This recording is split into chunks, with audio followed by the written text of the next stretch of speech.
माखन भैया, वेलकम आपका। नमस्कार। अपना कितना सौभाग्य है कि हमारा हर दिन उत्सव का दिन होता है। तो अभी अभी शरद पूर्णिमा गई है, करवा चौथ आ रही है, दीपावली आ रही है। तो मैं आज थोड़ा सा शरद पूर्णिमा के बारे में, उसके महत्व के बारे में आपको बताना चाहूंगा। शरद पूर्णिमा के दिन जिसकी हमको सबसे ज्यादा चाहत रहती है, सबसे ज्यादा इच्छा रहती है, ऐसी माँ लक्ष्मी का जन्म शरद पूर्णिमा के दिन हुआ। हम सबको ज्ञात है, समुद्र मंथन हुआ और समुद्र मंथन के अंदर से माँ लक्ष्मी का अवतरण शरद पूर्णिमा के दिन हुआ। तो इसलिए इसका महत्व ज्यादा बढ़ जाता है। शरद पूर्णिमा अपने आप सबको पता है, अश्विनी मास के शुक्ल पक्ष की पूर्णिमा आती है। वैसे तो अपने पूरे साल में 12 पूर्णिमाएं आती है।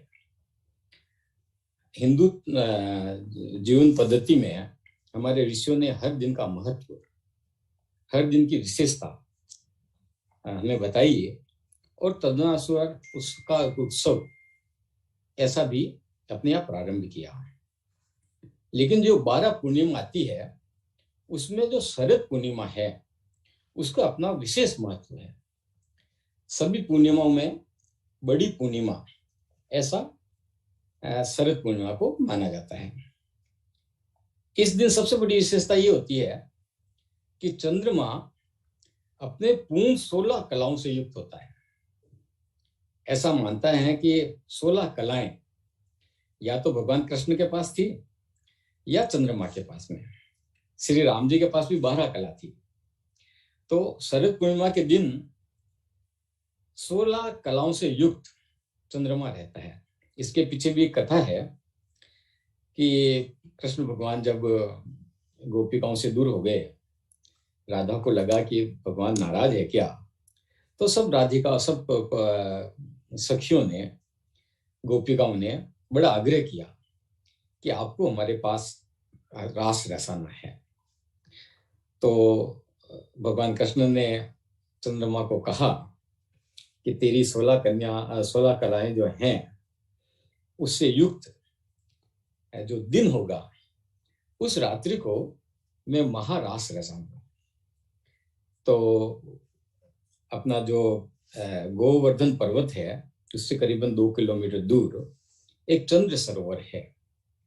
उस स्थान पर आप कभी जाओ तो उसका दर्शन जरूर करना। उस स्थान पर शरद पूर्णिमा के दिन कहते हैं लगभग 9 लाख गोपिकाओं के साथ भगवान कृष्ण ने महारास, इसलिए महारास रात्रि भी कहलाती है। और विशेषता यह थी कि हर गोपिका के साथ एक कृष्ण था, अलग अलग वेश के अंदर। हर गोपिकाओं के साथ उन्होंने नृत्य किया एक साथ। यानी कृष्ण के 9 लाख रूप, 9 लाख गोपिकाओं के साथ उन्होंने रास रसाया। तो ये शरद पूर्णिमा का एक महत्व, एक घटना मानी जाती है।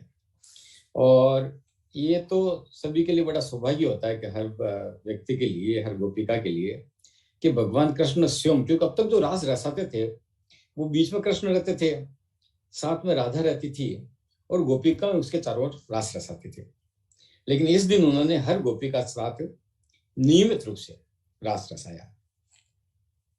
अब इस दिन कार्तिकेय का भी जन्म हुआ था।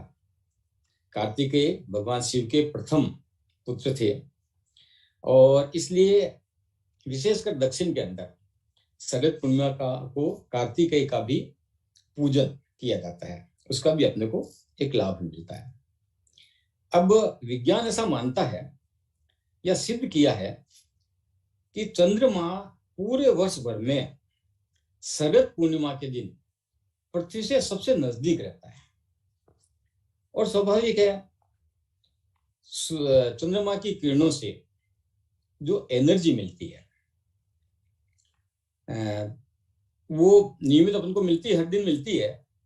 मैंने पहले भी बताया था कि एकम को अलग तरह की एनर्जी होती है, दूज को अलग तरह की होती है, चतुर्थी को अलग तरह की होती है और पूर्णिमा को पूर्ण रूप से होती है। और पर्टिकुलरली शरद पूर्णिमा की जो रात्रि होती है उस दिन सबसे नजदीक और 16 कलाओं से युक्त यानी होल केमिकल, अपन जैसे प्रोटीन वगैरह लेते हैं तो मल्टी प्रोटीन्स तो डॉक्टर सजेस्ट करते हैं, तो पूर्णिमा की जो चांदनी होती है उसमें सारे केमिकल, सारी ऊर्जा, चंद्रमा की जितनी भी ऊर्जा है वो सारी ऊर्जा मिलती है।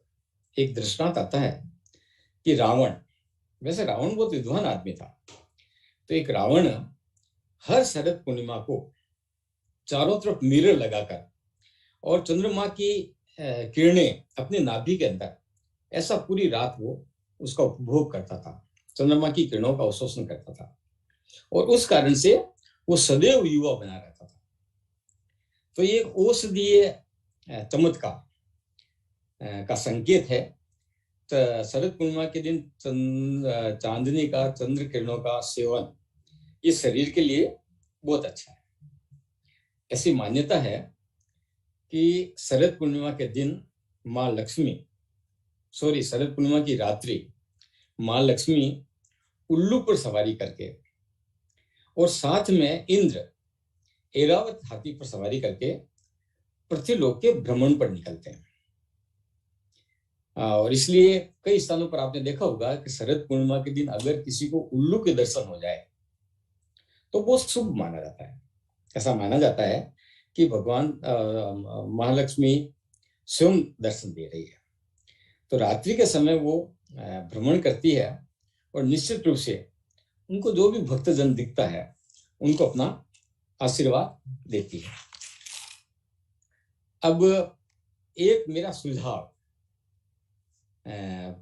मैंने कई बार कई लोगों को देता हूँ, जैसे अपनी दिवाली आती है तो अपन क्या करते हैं कि हर साल भर का पूरा लेखा जोखा, खातों का पूजन करते हैं, अपन साल भर का लेखा जोखा बनाते हैं, अपनी बैलेंस शीट क्या रही, पिछले साल कितना कमाया, कितना गंवाया, अगले साल की क्या योजना है, ये अपन दिवाली के दिन करते हैं। तो ऐसे ही हर गृहस्थी को शरद पूर्णिमा की रात्रि को अपने प्रियतम के साथ बैठकर चांदनी का आनंद तो लेना ही चाहिए, लेकिन कम से कम आधा एक घंटा अपने गया हुआ पिछले साल का पूरा साल गृहस्थ का लेखा जोखा बैठकर करना।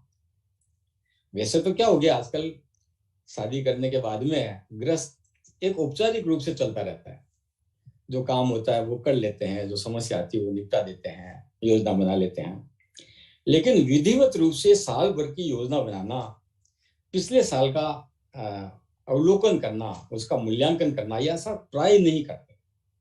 हमारे यूएसए में फैमिली मीटिंग होती है, ऐसा एक प्रावधान है, तो साल में एक बार बैठकर फैमिली मीटिंग करते हैं।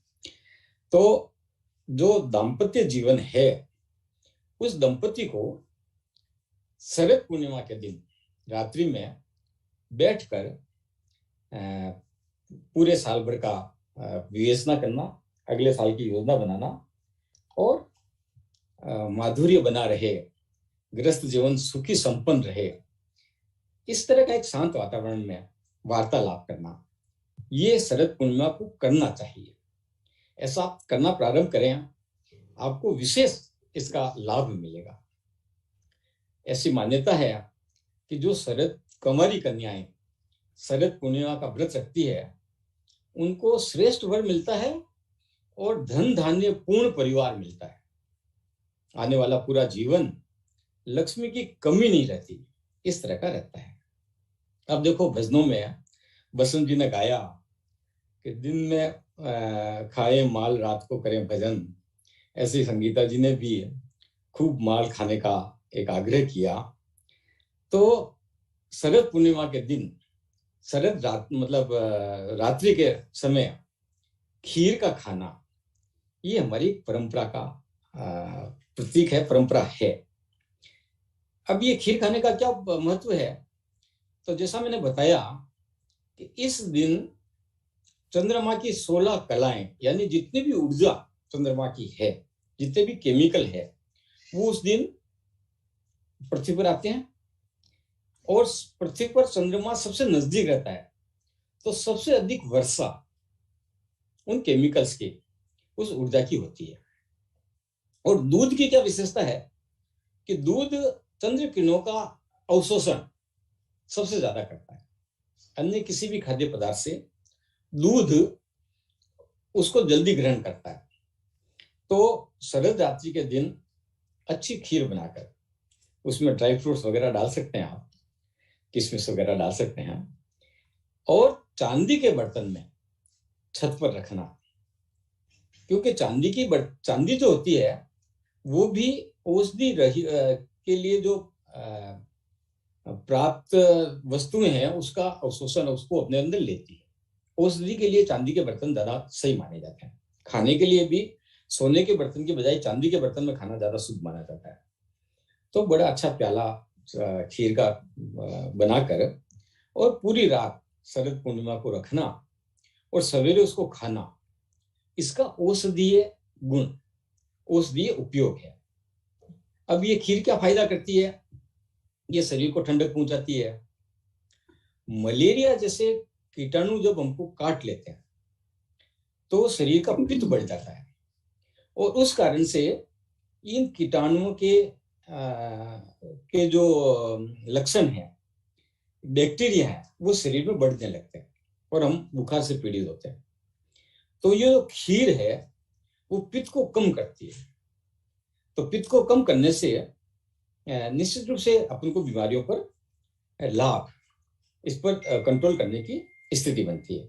ऐसे ये जो खीर है, मतलब ये जो चांदनी की वर्षा होती है उसको अपन कहते हैं अमृत वर्षा, क्योंकि जो औषधि शरीर को स्वस्थ करने का काम करे वो अमृत ही है। तो ये जो अमृत युक्त खीर है वो, उससे अस्थमा के में लाभ होता है, दमा के मरीजों को लाभ होता है, और विशेषकर इसको स्किन रोग है, चर्म रोग, उसको उसके लिए बहुत लाभप्रद ये रहती है। अब ऐसा भी माना जाता है, मैंने बताया कि आप दाम्पत्य सहित छत पर रहें तो कुछ देर गृहस्थी की बात करने के बाद में कम से कम 30 मिनट तक नंगी आंखों से चंद्रमा की ओर देखें। उसके कारण उससे आंखों की रोशनी, आंखों की छोटी मोटी बीमारियां वो समाप्त होती है। ऐसे ही शरद पूर्णिमा के दिन चांदनी के अंदर सुई के अंदर धागा पिरोना, ये एक परंपरा बनाई है, पर इसके पीछे भी भाव ये है कि आपकी आंखों की ज्योति उससे बढ़े। ये आप सब लोग चश्मा लगा के बैठते हैं, थोड़ा मन को कष्ट होता है मेरे को कि आप लोगों ने अपनी आंखों को इतना कमजोर कर लिया। स्वास्थ्य में आंखें भी सबसे महत्वपूर्ण है, तो आंखों की भी चिंता करना, उसको स्वस्थ रखना, ये हमारा दायित्व है। ऐसे ही जिनके शरीर में सूजन आती है, शरीर में बदबू आती है, एक्जिमा का रोग होता है, हाई बीपी होता है, इस तरह के रोगों के लिए भी ये जो खीर है, अमृत युक्त खीर है, वो बहुत लाभ पहुंचाती है। ऐसे ही ऐसी मान्यता है, ऐसा मानना है कि जो गर्भवती महिलाएं हैं उनके पेट पर अगर प्रत्यक्ष रूप से वो चांदनी की किरणें आए तो बालक स्वस्थ होता है, बुद्धिमान होता है, और बालक का रंग थोड़ा ज्यादा अच्छा होता है। ये सारा वैज्ञानिक महत्व है। अब शरद पूर्णिमा के दिन ही महर्षि च्यवन का नाम सुना होगा आपने, आयुर्वेद के बहुत प्रखंड विद्वान हुए। तो महर्षि च्यवन को अश्विनी कुमार ने आरोग्य का ज्ञान, औषधि विज्ञान की शिक्षा दी थी। तो ये भी शरद पूर्णिमा का एक महत्व है। शरद पूर्णिमा के दिन से शरद ऋतु प्रारंभ होती है, और जो शरद ऋतु है वो स्वास्थ्य के लिए अच्छी है। गर्मी की बजाय सर्दी के अंदर खाना पचता है, कैलोरी ज्यादा बनती है, स्वास्थ्य ज्यादा ठीक रहता है। तो शरद ऋतु शरद पूर्णिमा से प्रारंभ होती है। अब इसकी पूजा पद्धति का विधान आप गूगल पर ढूंढ ले, आप सबको पता होगा। विशेषकर से शरद पूर्णिमा को चंद्रमा पूजा करने के बाद 3 तरह की कथाएं सुनने का प्रावधान रहता है। इसको जागृत पूर्णिमा भी कहते हैं। मैंने बताया शरद पूर्णिमा को जगना, पारिवारिक चिंतन करना, खीर रखना, और माँ लक्ष्मी का जो प्रवास होता है इंद्र के साथ, उसका लाभ लेना। तो जागने का महत्व है, इसलिए इसको जागृत पूर्णिमा भी कहते हैं। अब क्योंकि शरद पूर्णिमा लक्ष्मी जी का जन्मदिन है, अवतरण दिन है, और दीपावली पर अपन लक्ष्मी पूजा करते हैं, तो आज मैं आपको लक्ष्मी जी का एक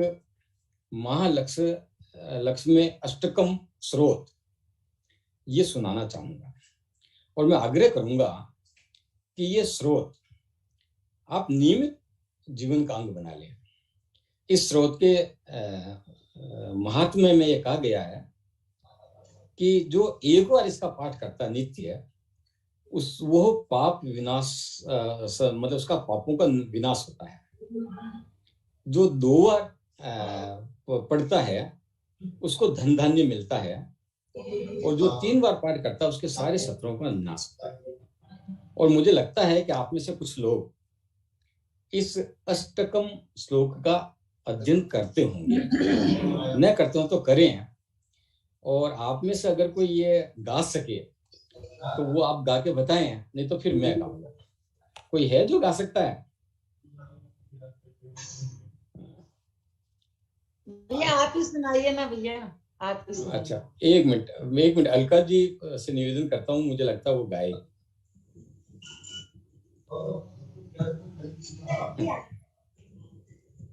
महालक्ष्मी अष्टकम।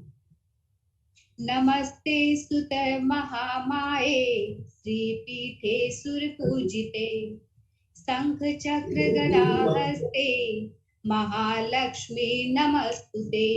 नमस्ते गरुडारूढ़े, कोलासुर भयंकरी, सर्व पाप हरे देवी, महालक्ष्मी नमोस्तुते।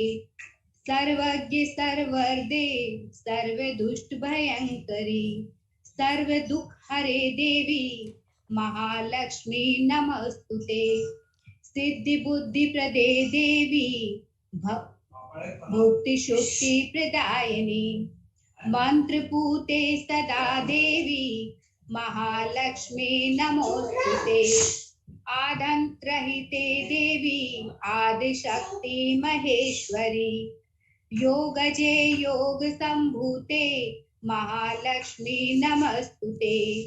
स्थूल सूक्ष्म महारुद्रे, महाशक्ति महोद्रे, महापाप हरे देवी, महालक्ष्मी नमस्तुते।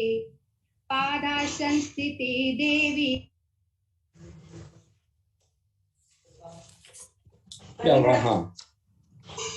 परम ब्रह्मा स्वरूपिणी, परमेशी जगन्माता, महालक्ष्मी नमोस्तुते।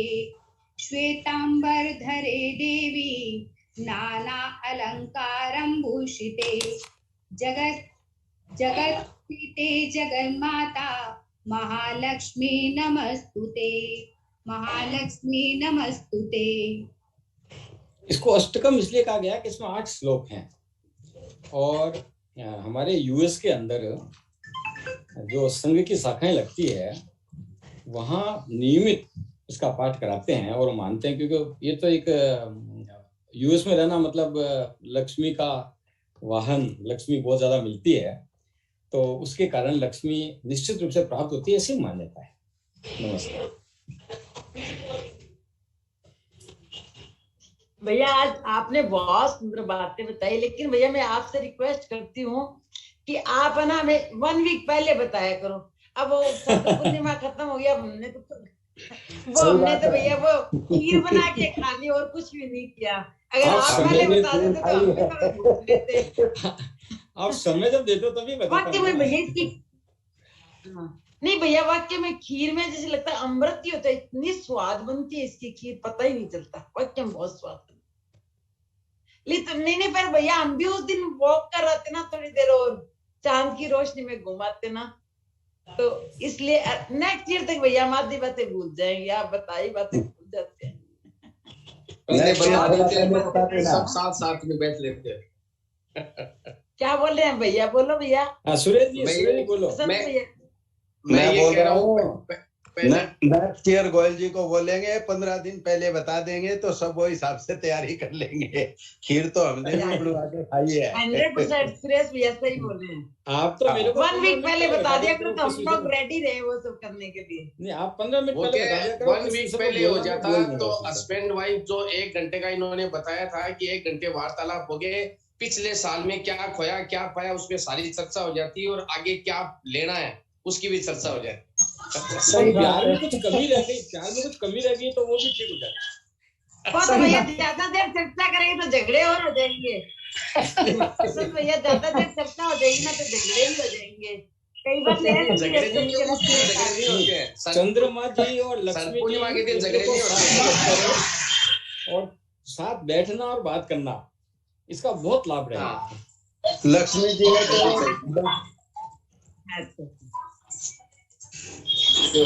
अब आगे से ध्यान रखें भैया, हम तो हर पूर्णिमा को एक राउंड लगा के आए करेंगे बातें करते करते।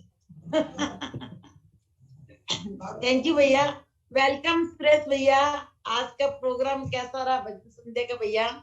इसके विषय में 2 शब्द आप भी बोलिए। सबको जय श्री कृष्णा। आयु है सबका बहुत बहुत स्वागत है और बहुत सुंदर प्रोग्राम चल रहा है। गोयल जी इतनी पुरानी बातें बताई है, हमने भी पहली बार सुनी है और अगले साल तो हम 10 दिन पहले ही ये प्रोग्राम फिक्स कर देंगे और आगे भी ऐसी ऐसी बातें बताते रहेंगे तो हमारा भी कुछ पाप है वो खत्म होएगा, धर्म की तरफ बढ़ेंगे। और इसी प्रकार हर मंगलवार को सब जुड़ते रहे। आओ भाग्य है हमारा सबका जो या कांताबाई जोड़ करके सबको लेके चल रही है और आगे भी ये उम्मीद कर रहे हैं बहुत अच्छे भजन सुनाए, उसके लिए सबको धन्यवाद। बहुत अच्छा लगा, थैंक यू सो मच भैया, बहुत अच्छी आपने अच्छी बातें बताई। तो आज के भजन संध्या का प्रोग्राम बहुत अच्छा रहा, विशेषकर माखन भैया ने जो हमें बातें बताई। भजन तो सभी के अच्छे थे लेकिन ये बातें बहुत कम सुनने को मिलती है। अच्छा भैया, बुक स्टोर में काफी बार पढ़ते भी है लेकिन भूल जाते हैं। आमने सामने जो वार्तालाप होती है ना उसका एक अलग ही आनंद होता है। सच में भैया हम भाग्यशाली है कि आप हमें मिले हो, इतना अच्छा लगता है, इतनी अच्छी आप बातें बताते हो ना, सच में बहुत अच्छे भाग्यशाली है कि आपका साथ हमें मिला है।